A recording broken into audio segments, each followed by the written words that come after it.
There's a building that was not proposed to be connected to the new sewer system. The building owner did request sewer service for that building. So under the collection, it's next to the plant site, so we're going to extend a lateral off one of the plant sewers to connect them. That change order is $9,182.43 to connect that building. It'll stop at the property line, and the building owner will have to go to your property line because it's actually on your property where that lateral is going to be. So, but they'll own the rest of it off of your property. So we'll get that paperwork sent to the contractor and then have it for motion at the next meeting. We do have a list of miscellaneous change orders, items, cost credits, and additions, and a total of $6,890.78. And there is a table there in the middle of the page. You can just see some electrical credits, change in grading to aluminum, some stop gates, channel gate revisions, tank drain revision on the UV tank, some additional handrail on the SBR, site grading modifications. There was a credit there that we were able to work out some things and eliminate a retaining wall with the contractor. Then the masonry block, there was a color band that was added that discussed with Mike, really looks nice. So again, we'll get that change order for the contractor. That'll be for motion at the next meeting. So I wanted to give you an update there before it shows up next meeting. So. Okay. We also have partial payment number 15, in the amount of $360,304.89. And again, we approve a motion to approve that. And we also have Penvest payment request number 16 in the amount of $877,240.68. And we recommend approval of that tonight also. If you flip to page 3, under developments, the pickleball facility, 19 Mayview Road, we are working with on the planning module with Mike to get that prepared, and that can be adopted by the township. So, Silver Creek, we do have a resubmission there that we're looking at that has some piping modifications, changes in the sewer profile, some infill sections, some reductions in depth. So we're going through to see all the revisions, but we're working on that review. So Mount Pleasant sewer system, we did notify their engineer that we're going to proceed with the feasibility just to see what it would take to extend out to the Southview area. So we're working on that. Okay.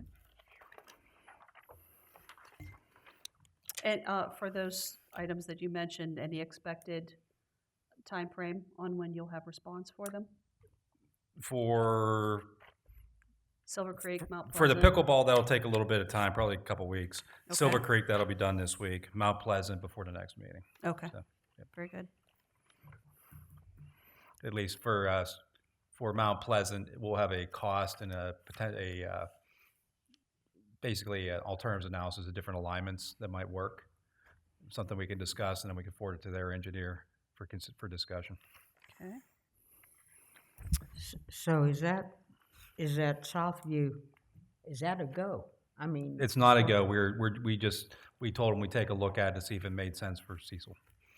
So Because yeah. I know that years back, I don't know, I'd say maybe 5 years ago, 6 years ago, whenever Mount Pleasant came in, and they was giving us a cost as to what it would cost each resident in Southview. And I mean, it was unbelievable because I think what the biggest expense was where it was coming from Mount Pleasant, it was coming all through farmland or whatever, and it was going to cost a ton of money to bring up through the farmland. And I don't know if they were expecting the residents to really pick up most of that bill or not. I'm not sure. But one of the fellows that was ahead of it was Paul Batista. He was on the Municipal Authority at Mount Pleasant. And nothing really got off the ground. And then he passed away and never really heard too much more about it. I was just wondering what this was going to do to the residents. So we met with them last month. They requested, instead, their original plan was they were going to build their own sewer collection system with treatment plant. And as you said, that's what they noted to us, was the cost was just too high. They couldn't figure out a way to get it funded. Yes. So what this is, this would just be for that Southview neighborhood if we can serve them in the Cecil Miller's Run area. So extend a sewer from Miller's Run. Okay, so in other words, they were going to bring the from Southview and connect it to the Miller's Run to come this way, rather than from Mount Pleasant putting in there. Okay, Separate so this is looking at an alternative. this is an altogether different situation now. This is a different situation, right? And they do have grant funding that they receive for that project that's available for use on this project if it is feasible. So, yep. Yeah, of course, those people in Southview, I mean, the bill was going to be more than what any of those houses was worth over there. That's, Right, and at the end of the day, Darlene, this is just taking a look to see if it's feasible. If it turns out that it's not beneficial to the authority, there's no harm, no foul. It's just a matter of looking to see if there could be some benefit here for growth for the authority. You know, because again, if there are any commercial or any type of thing that, you know what I mean, if this would something be feasible, the next step would be to reach out to the township and say, hey, what's the commercial, you know, is there room for commercial growth? Is there something here that could spur that kind of growth? Because I know that's something that they were looking at, is commercial growth, you know, that sort of thing. So, but like I said, again, until you look at it, you don't know. So, I mean, it's Right. easier just to take a look and see if it would benefit. right, because I know that all came to the municipal authority, but that came in front of the Board of Supervisors. And it was just, everybody just was like sticker shock. Right, and that, now we'll see, because now, like Larry said, it's a different situation where all they want to do is, you know, have a conveyance line. They're going to get to the point where we would provide them with a place to tie in, and then, you know, and again, like I said, if it doesn't make sense, it doesn't make sense. But, you know, I can't see, I mean, that's the name of the game, is you want to try to grow, because the more customers you have, it benefits the authority, because you can spread that cost out among everybody, and you Right. can keep your rates lower. So, you know, and try to spur some growth. So I haven't experienced this before. So what is the normal course of business on the engineering fees here? If it doesn't work out, is Mount Pleasant paying your investigation fees into this, or are we footing that bill? How's this normally work? I'd say for this, it'd be the authority, you'd be footing the bill. We're talking a couple $1,000s to do this analysis. If you go to a 537 study, which would be a township study, which would include, is that Mount Pleasant a borough or Mount Pleasant Township. township, and then Cecil Township, they would have to adopt their plan, similar to what you did for Lawrence for just Cecil Township. That's where the big cost would be. But this is just like an upfront. How much is it going to cost? Are we going to even go any further on your behalf? Okay, Yeah, yeah. all right. Where would they even tie into coming to Miller's? How far up does the sewerage go up? 50 or along the creek? It's not far past Glass Hill Road. That's what I thought. It That's would what- be, That's why we're taking a look at this, to see what right. would be. because what is it, from all the way down 50 from, I don't even know if the restaurant up there has storage. I'm not sure off the top of my head if they do or not, but like I said, again, it's, this is more or less just to see, you know, like I said, if it would be something worthwhile. It's worth looking into. I mean, for a couple $1,000s, that could spur something. If not, then we can put this to rest and no more. Okay. Okay. Grants. So we have the statewide LSA. They were scheduled to meet this week. We're being told they're going to have a special meeting. They did not make any grant awards yet, but they're very firm that the awards will be made before the election. So we should be hearing early October. And why that's also important is because the statewide LSA for 2024 is now open. It's due November 30th. So it'd be nice to know the status of the applications you filed last year before you file new applications. But we'll work with Mike, come up with some potential applications you may want to file, and we could talk about it at the October meeting. Submission date, you have 23, is that misprint? Where's that at? Submission date. Page when we 4? submitted. Page Oh, 4. did we already submit for those? That was for the 2023. Okay. The 2024, yeah, I just have November 30th for 2024. Yep. Yeah, that wording's old. Open to new, that should have been reworded. So, Okay. yeah. Those were filed though. Okay. That's a tentative award date of September 17th, which is today. I don't have any news, so I don't believe they made any awards at the board meeting. That's the one that they plan on doing before the election, so I would assume October, Okay. based on what we're being told at this point. So, I guess last item to update, the annual report. I'm going to review a draft with Mike, and that's done for 2023. So, Okay. Okay, so we have some motions. Any questions for Mr. Lennon? Okay, contract number 2017-06, rebid construction of sanitary sewers and appurtenances. Do I hear a motion to approve partial payment number 14 in the amount of $471,217.14? I'll make that motion. I'll second it. Roll call vote, please. Mrs. Barnes, Aye. Mrs. Rogers, Aye. Mr. Roach, Aye. Mrs. Barney, Aye. Mr. Smith. Aye. Regarding contract number 21-STP1, Village of Lawrence Sewage Treatment Plant, do I hear a motion to approve partial payment number 15 in the amount of $360,304.89? I'll make that motion. I'll second. Roll call vote, please. Mrs. Barnes, Aye. Mrs. Rogers, Aye. Mr. Roach, Aye. Mrs. Barney, Aye. Mr. Smith. Aye.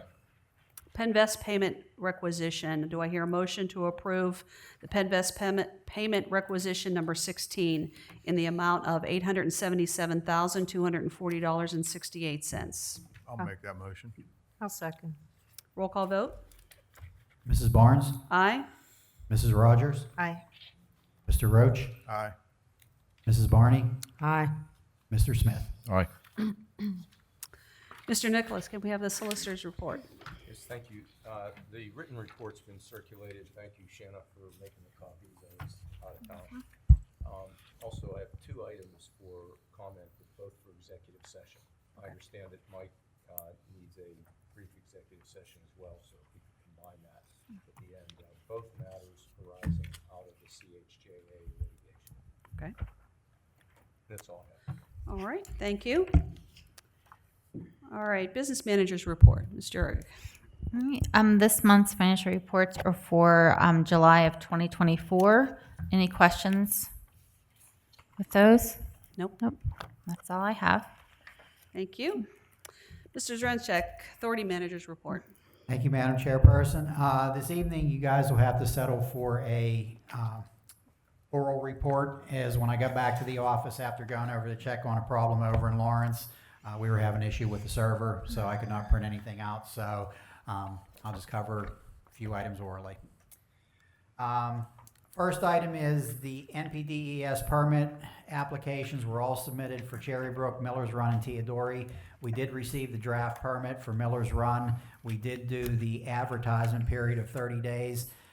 So now we're just waiting to hear back from DEP for the final draft of that. The other two, they are still under review. I have not heard anything or received anything, so we will keep up with the status. Gerber Collision was looking to modify the property at 55 Mayview Road. They submitted plans for review. LSSE reviewed those. We talked about it. They issued a comment letter on April 23rd, 24, and it was forwarded back to the developer. We have not heard anything else, so there's no change on that. L&S Wastewater had contacted the authority about the possibility of acquiring the treatment plant collection system as the Monaco plan. I submitted a list of questions for information. They submitted everything back to me. I have gone through most of it. I am compiling a list of things that I need further investigation on, so hopefully I can have something finalized for you guys for next month. Miller's Run Pump Station, we did send number 2 out for repair. I called to see the status of that. That is close to being done. Since it's a 60 horsepower motor, they're having trouble getting it taken care of, so I'm hoping to have it back here shortly. I did mention last month about Tim Endler from PennDOT contacted me regarding the maintenance bond that we have on Georgetown Road for the Lawrence project. I know there's some damaged areas. They were supposed to mark out those locations and was going to contact me once completed. They were behind on getting that taken care of. He's supposed to let me know something this week. Then under new business,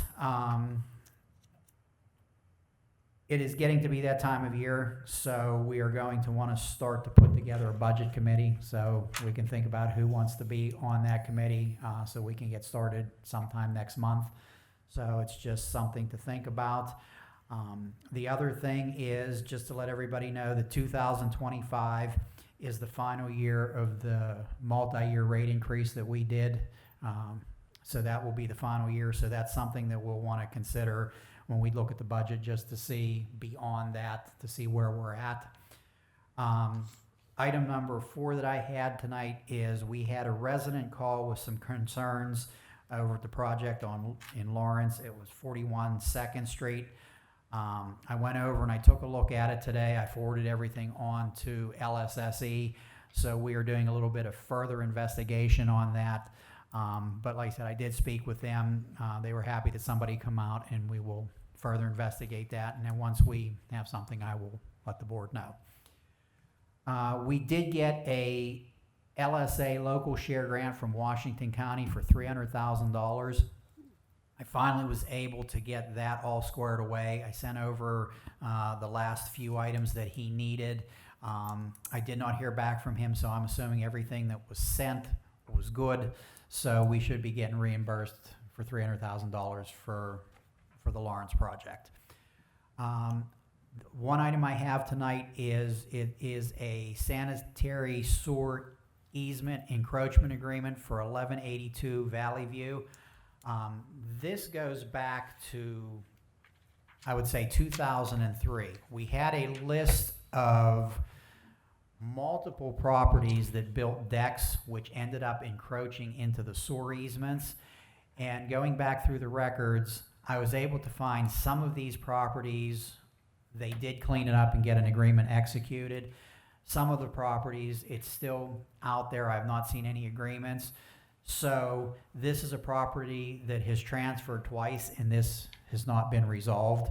So I was able to get the current owner and the future property owner to sign the encroachment agreement for this one, and this will be another one on there. I just need to be able to see, Ramel, I don't know if you might be able to answer this question. Is there a way to go into Washington County and see if these have been recorded for these addresses? So I can kind of put a list together as these properties come up, that I can get this taken care of, so this is all resolved moving forward if we would ever have to get in there and do any type of work. Yeah, there is, and I can discuss with you. Okay, I'll follow up. all right. And then, like I said, again, that just ties into, we have a few of them that need to be cleaned up, so this is the perfect time with it selling to try to clean these up as we go along this way. If we have to get in there and do some work, we're covered. And those are the items that I have for this evening. I will entertain any questions if anybody has any. I would like to make a comment about the budget committee. Does anybody new want to do that this year? Be on it? Craig and I think we did it last year. No, you want to be on? I will, yeah. All right, Why not? great. What, just All right. me? Just you by yourself? No. I'm sorry. Either 3 of us, or maybe I won't show up. I don't. Huh? Okay. One other comment on committees is safety committee. Have we engaged in anything on that No, yet? we have not really followed up on that with the project and the move and everything else. I have not had a chance to follow up with Mr. Roach. I think, Mr. Smith, you were on the safety committee, or who was the other one on the, No, who was the other? Who else? Did we usually have 2? Were you on? I thought it was OSHA? rules. Oh, That was rules. Rules, Okay. that's right. Is rules a different one? Is it Rules different? and regulations. I think Roseanne was going to be rules and regulations. Okay. Mrs. No, we- Rogers. we did talk about it, and I just said that it follows the guidelines that are already established. I mean, it's almost verbatim. You know, they're going after OSHA, I mean, some of the stuff that's not applicable right now could be, so do you want to take it out? You know, that's, You know what, just a couple of comments on that, going back, because it's been a few months. You wanna talk into the mic? Oops. Yeah, it's been a few months. I know Mike, from, his previous experience has input on safety and extent of it. This came up at PMAA today in conference. And I believe I gave a few of you the copy of the one from Unity Authority, which is a growth community in Westmoreland County. I think it's overkill. It's more than what you need. You want to be careful on those safety manuals that you don't paint yourself into a corner with too much detail that you can't follow yourself in whatever procedures you employ. I think it has whatever I provided by way of model needs to be tempered against the practicalities that Mike experiences. That said, clearly good idea to have something in place rather than nothing in place. But I think that it's important to kind of pare that down. OSHA is not applicable to authorities, remarkably. OSHA is not applicable to authorities. Now, as a guide, OSHA is used from time to time, but generally, in my experience, and I don't know what you think, Larry, but I don't know any authority that has wholesale adopted OSHA requirements.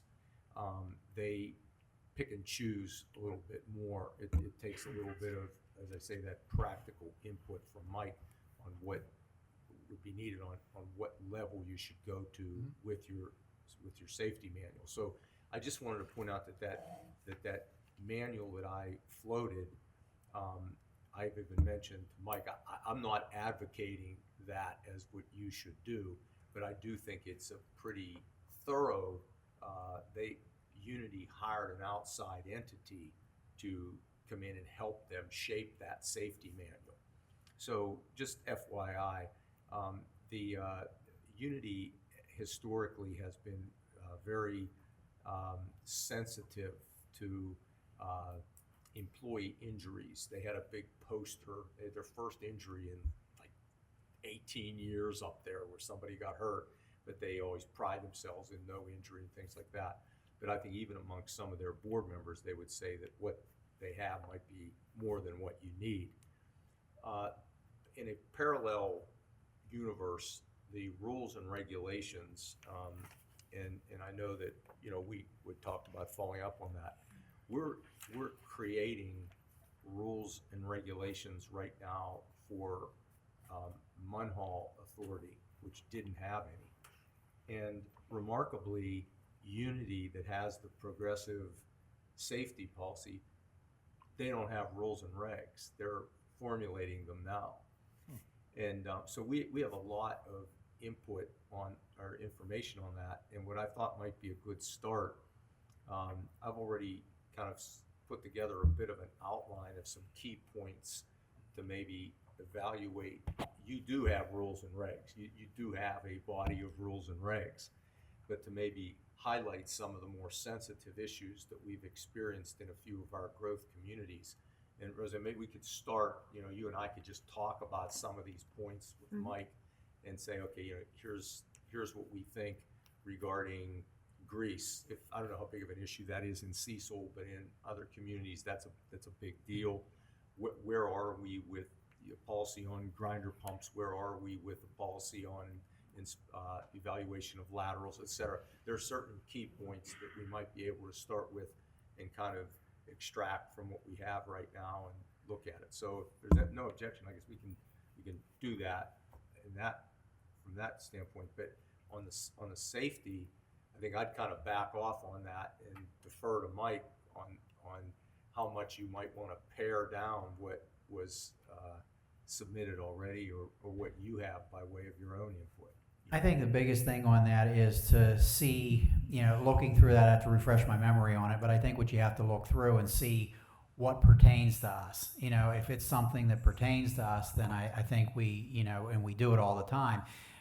You know, on trench boxes, something like that. We don't do our own excavation, so I don't think we'd need to have something as stringent for that because our guys don't go down in the hole. You know, so that would be, you know, you kind of look at that and see what we would need to do. But I agree. I think you need to tailor it to what best fits the authority.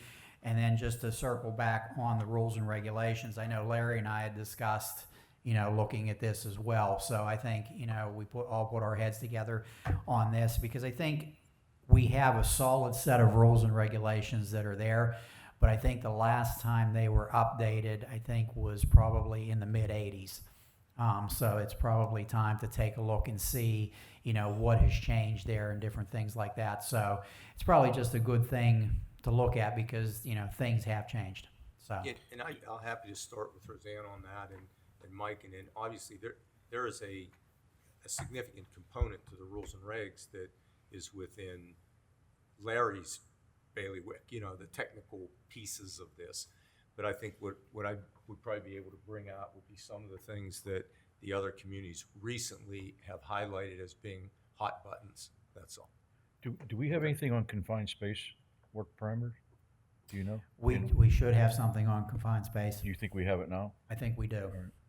It probably just needs to be tweaked, and then I know for COVID there for a while, before COVID, they would have confined space trainings on a regular basis. It seems like those have become far and few between, because that's always just a good course to send the guys to no matter what, just as a refresher.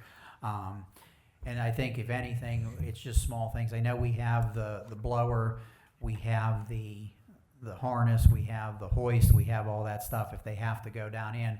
I just have to check and see if we have the gas monitors. That would be something that we can budget for next year. I just have to see what we have. If we don't, you know, see what the best is, to see whether it's a better option to purchase them. I know there are companies out there that you can rent those where they give you the base where it bump tests them every month. You can do whatever. It would just be to see which way is more cost effective, because that's one of the things that has to be done for that to work is the guys would have to make sure that they are bump testing them once a month, you know, before they use them. Make sure that the sensors, it's not hard to do, but it's just something that you have to keep up because when you do need it, you want to make sure it's working, so.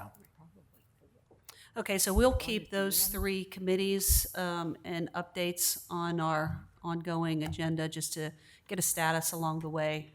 So we, Yeah, we'll have an update, at least on the rules and regs for next month for sure. okay. Okay, thank you. Anything else? Any other questions? One other thing, about the naming of the street off of Klinger. Have you, I did look into that. I don't know if you were still here last month, Darlene. I know I left early.